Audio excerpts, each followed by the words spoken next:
morning student, MSc Fisheries and Immunology.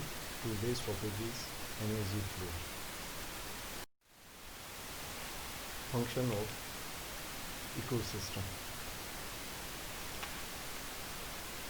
Ecosystem is a very unique system, and it is the continuous system which have the various factors, and all these factors are interlinked and interconnected with each other, and they are connected in the form of the energy, nutrients, minerals, and all these factors work together, and they are closely related and complexly related with each other. And for any ecosystem,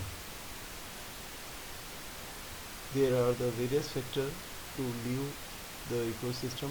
That is the flow of energy, it is the non-cyclic food chain, and second is the biogeochemical cycle, that is the cyclic food chain, in which the circulation of the nutrients and the minerals.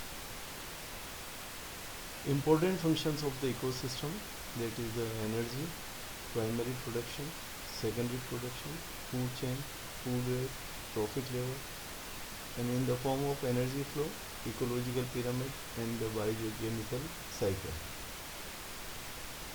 All these factors and function of the ecosystems, any of these function will stop, it will stop the functioning of the ecosystem, and particular ecosystem will die.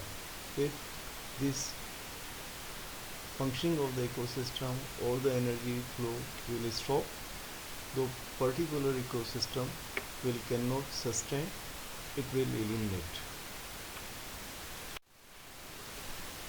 Energy flow. Energy is the ability to do work. If there is no energy, there will be no work. So, main source of an energy ecosystem is the sunlight. And there are two type of the factor. One is the abiotic factor and one is the biotic factor.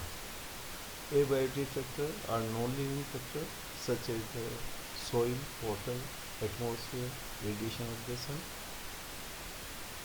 and all the other living things are the biotic factor, in which soil provide nutrients, water act as a home and medium for the organisms, and the atmosphere provide the carbon dioxide for the photosynthesis, by which oxygen is created, and this oxygen is used for the respiration.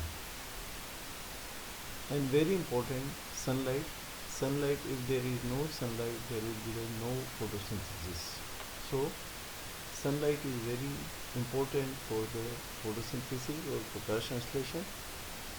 Photosynthesis provides energy for the plant growth, metabolism, and the ozonic port for the animal. Plant and animal receive water from the earth's surface and the soil. And second is the biotic factor, which is the producer, consumers, and the decomposer. There are the three type of the living organism: producer or autotroph, which can manufacture their own food by the process of the photosynthesis.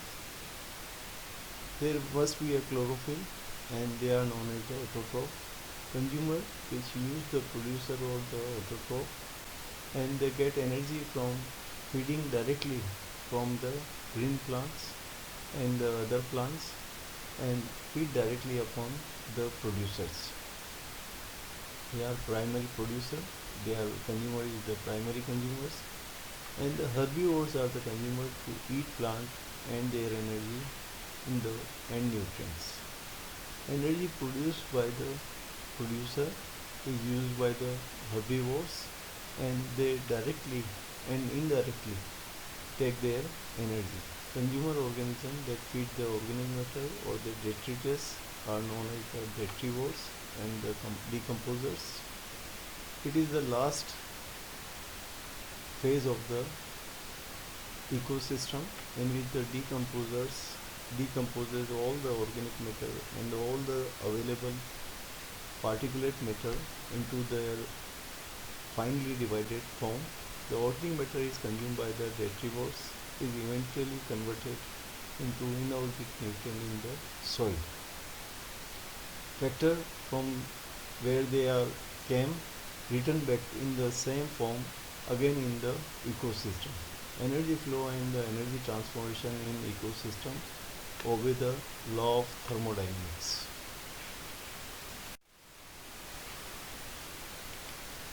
Thermodynamics, there are the two laws of the thermodynamics. First law, that is the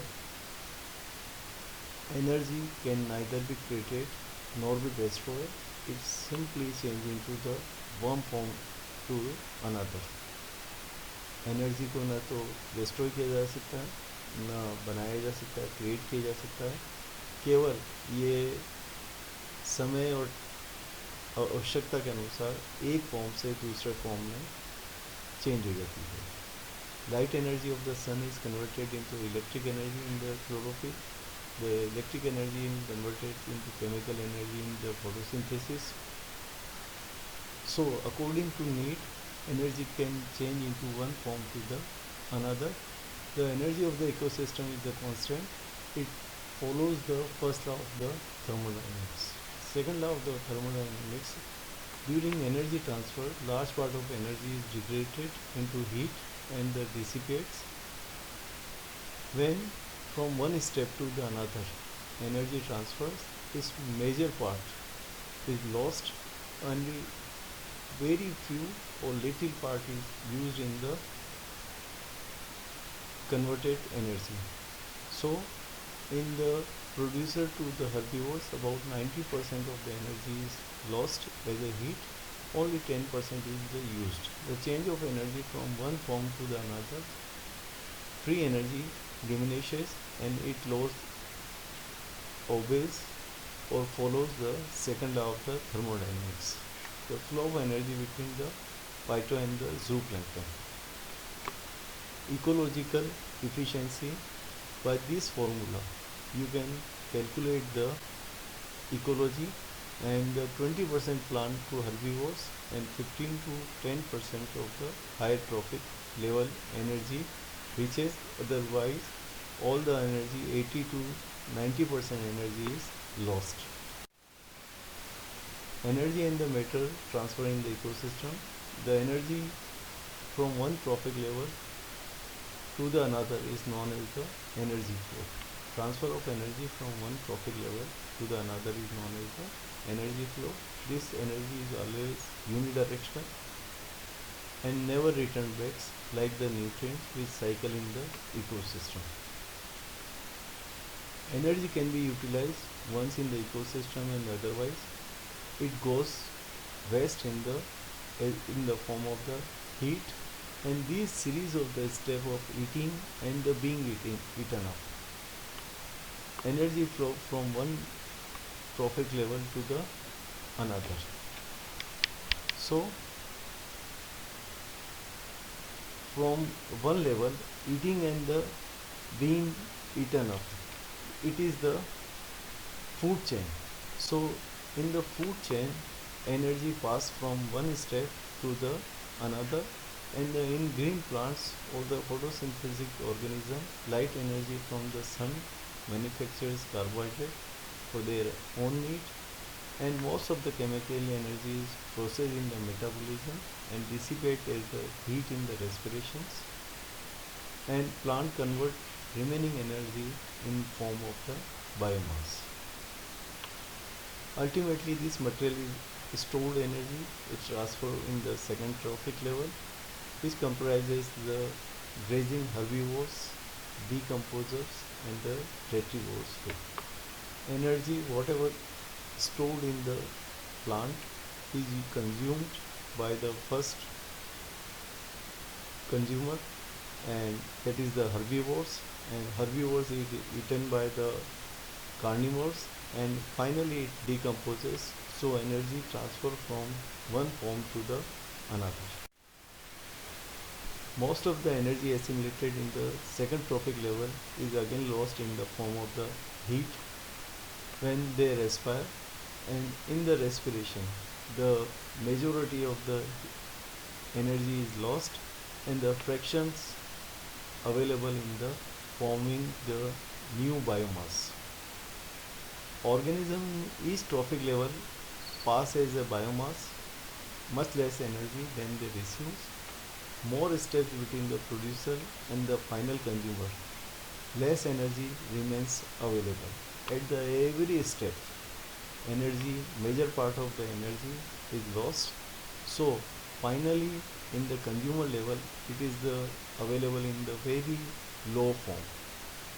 They are the more 4 links are available, and sometime in the 5 or 6 in the food web.